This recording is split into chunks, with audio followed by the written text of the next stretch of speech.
Hey everyone, it is Sean Smith from Black Push. We continue our sequel today with Mr. Fred Swann, who ran for Agriculture Commissioner. He's here to educate us today on the importance of the Agriculture Commissioner position, so stay tuned for this collective dialogue. First of all, I'm sure other people have kind of mentioned this, but almost all of the constitutional officers have no stated powers in the Constitution itself.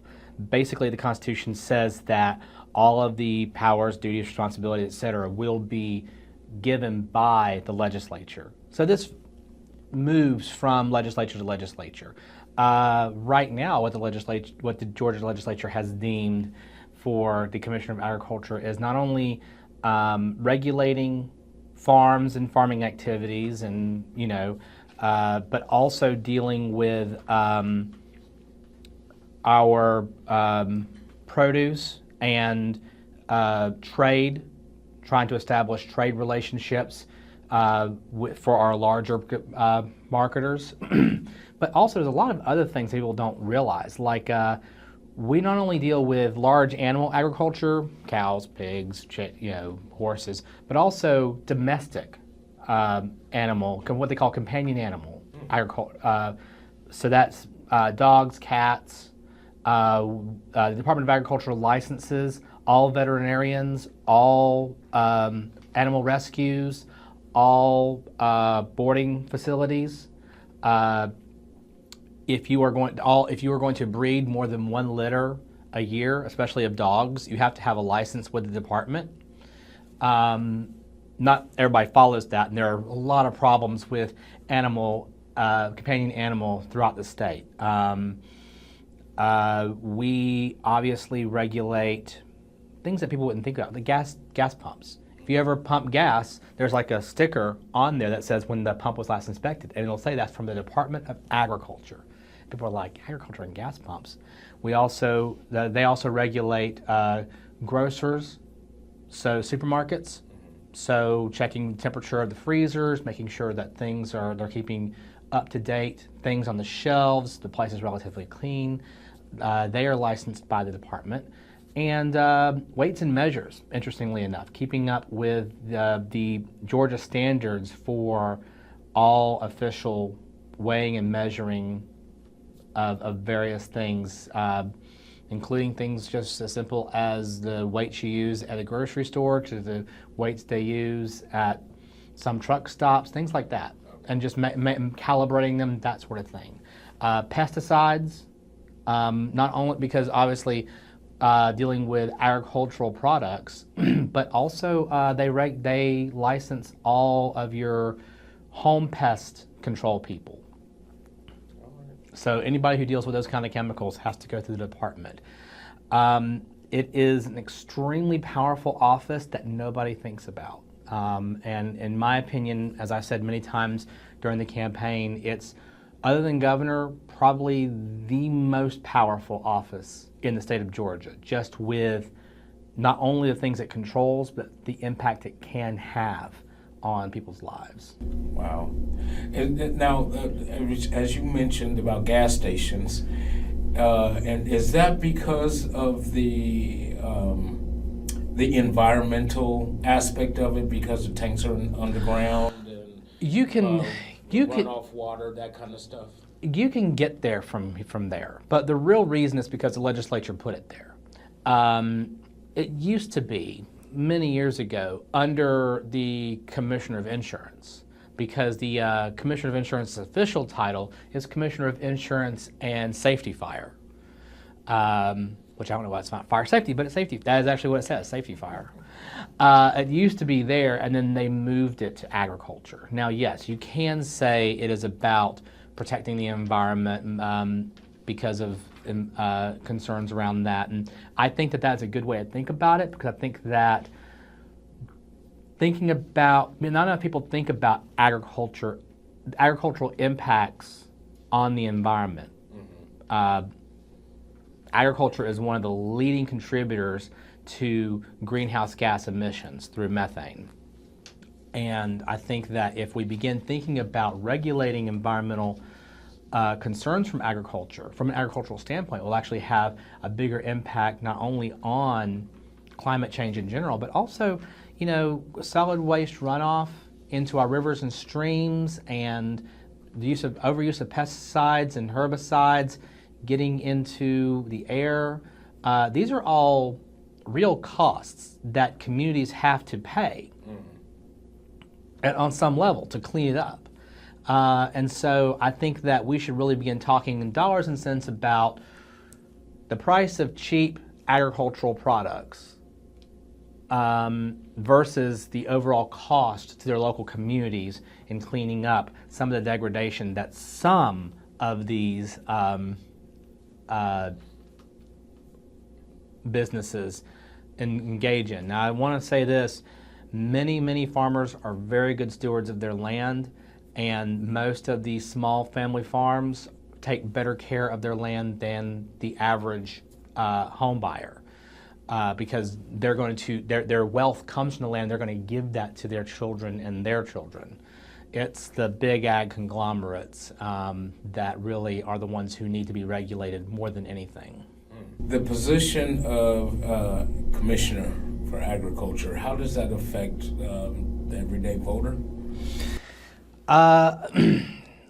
It really depends upon how aggressively that commissioner wants to affect the everyday voter. Because obviously, you know, people worry about how to get food on our table, and this is literally how Georgia produces food and gets it to the table. But so much of the food that is grown here in Georgia, or so much of the produce, or is not necessarily food for local communities. It is corn and cotton and other things that are sold nationally and internationally, and that money is supposed to come back. That's why agriculture is our #1 industry, generating the largest net amount of revenue of any other industry in the state. But very little of that gets to the local communities. And so the commissioner can create programs that will create more small family farms, which would mean that there are more local sources of fresh, healthy food. That would mean that there are more places for there to be more markets for this food, more money staying within communities. And that's a huge problem, because one of the big problems that we have in Georgia is something we call food deserts. And most people don't even know they live in a food desert because they're like, I can get food. What are you talking about? Right. But we're not talking about necessarily just your ability to run up to the 7-Eleven and get a bag of chips or a couple of apples out of a basket. We're talking, or go to your local Dollar General and get something frozen to eat. You know, we're talking about the ability to have fresh, healthy, locally sourced food. And vast swaths of Georgia are food insecure, meaning that their access to fresh fruits, fresh vegetables, fresh meats, they are so far away that it'll take them, they can't go shopping that place more often than a month. For example, Crawford County in Middle Georgia, where I'm from, they, in 2012, when their Piggly Wiggly closed, instantly the entire county became a food desert. But that is a farming community. But to get fresh food, you have to drive 30 minutes at least down US 80 till you get to Bibb County into Macon before you hit a Walmart. That's the first place you can get anything at all. And so Commissioner of Agriculture obviously regulates farms. They promote farming. They can promote small family farms.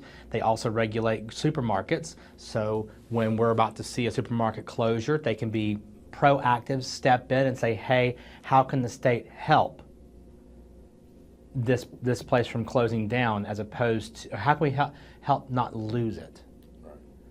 And maybe how can we get more local food into this place, as opposed to just thinking about how to enrich Tyson, Purdue, ConAgra, groups like that, Bayer, formerly Monsanto, and people like that. So there are a multitude of ways in which the Department of Agriculture can impact the everyday lives of people. So, with that being said, what is it that a voter should be looking for in a candidate that is running for this position? They should be looking for experience, obviously, with, in some degree, the industry. They should be looking for connections and contacts, not just with, the big guys, but also who do they talk to in the community. There is an entire network of small farmers, especially black farmers, tight-knit network of folks who all talk to each other, who help each other, who trade knowledge and advice and redirect people to each other and things like that. And getting into that, if someone's connected to that network, because that's people who's going to advise you on the best ways in which to help local communities, especially black and brown communities, become more self-sufficient through the department. And obviously someone who seems to understand the true power of the office and I always look at, when I go to a candidate's website, first thing I do, before I go to the bio, before I go to anything, I want to see if they have a platform. I want to see what their policies are, why are you running, what do you want to do, and make sure that those things align with your values. And honestly, yeah, for the most part, I would tell people if a candidate's not putting their policies out there, you may want to question what their policies are if they're not willing to put it out there, just being real. Right. And that goes, I'm a Democrat, been a Democrat for many years, but that goes for both parties. Regardless, you need to know what that person stands for. And if they have the best interests of the people of the state of Georgia, as opposed to using that position for their own personal gain, in which, or even understanding what the best, even not even thinking about just using somebody who's using it for personal gain, but somebody who does not understand what is in the best interest of the people. There are many, I would say, good-hearted people who simply have the wrong idea and the wrong path that's not going to help your family as you move forward. So I think that's another thing, just thinking about it in that terms. Okay.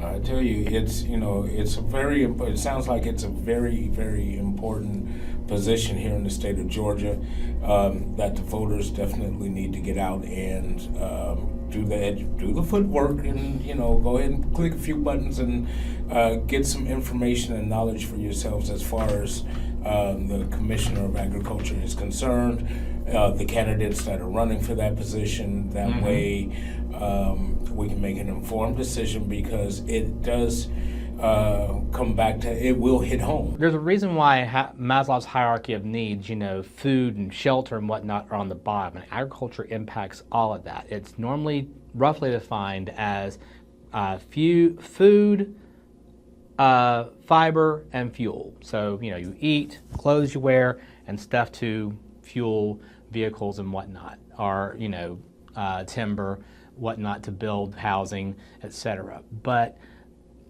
agriculture is a path for individual communities to become self-determining and to find their own way, and to no longer just be stuck doing the same thing that they've always done all the time. And I think that self-determining aspect of agriculture is why it's the most powerful aspect of this office, and why I want to see someone get in who's truly going to use the office in order to give people that hand up so that they can then make the best decisions about their own lives and the directions of their own community. If you had to explain the position to a very new 18-year-old voter, how would you do it?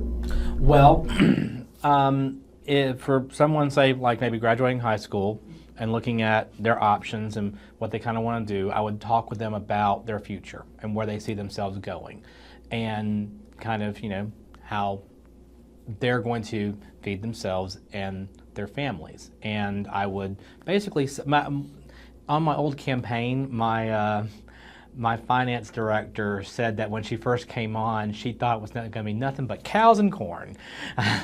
And basically starting out from that place and saying, yes, agriculture is a lot about cows and corn, especially if you're into cattle and you're into corn, sure. But it's more than that, and it's bigger than that. And I encourage the 18-year-old to think about all the different things that are grown, that they eat, that they wear, that they put in their tanks sometimes, especially if you're using like biodiesel or something, and all the different aspects of their life that are touched by agriculture, and try to think of it beyond something that happens out there and maybe something that they can have a direct hand in and impact on.